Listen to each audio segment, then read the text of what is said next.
April 21, 1918.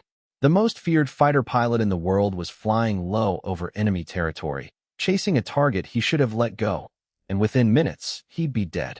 To this day, nobody knows for certain who actually killed him. His name was Manfred von Richthofen, the Red Baron. By 1918, he had 80 confirmed kills, more than any other pilot in the war, flying his signature blood-red Fokker triplane. German propaganda had turned him into a legend. Allied pilots feared seeing that red aircraft appear behind them more than almost anything else in the sky.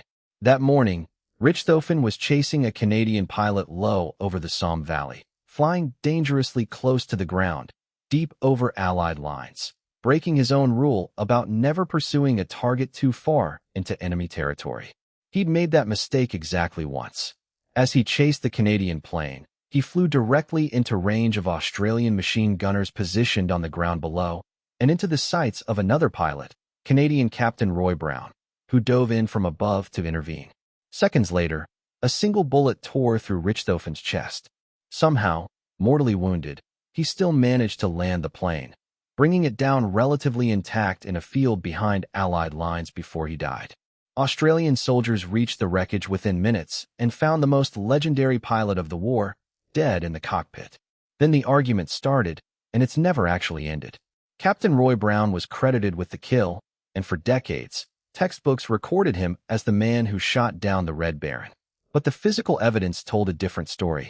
The bullet that killed Richthofen entered from the side and slightly from below, a trajectory that lined up far better with ground fire from Australian machine gunners than with Brown's plane diving from above. Multiple Australian gunners on the ground independently claimed the kill. Forensic analysis of the wound decades later suggested they may have been right all along.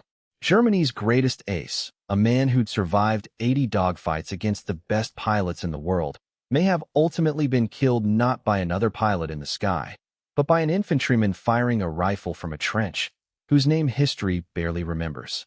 They buried him with full military honors, his enemies giving the Red Baron a funeral fit for the legend he'd become, even as they argued over who actually ended his life.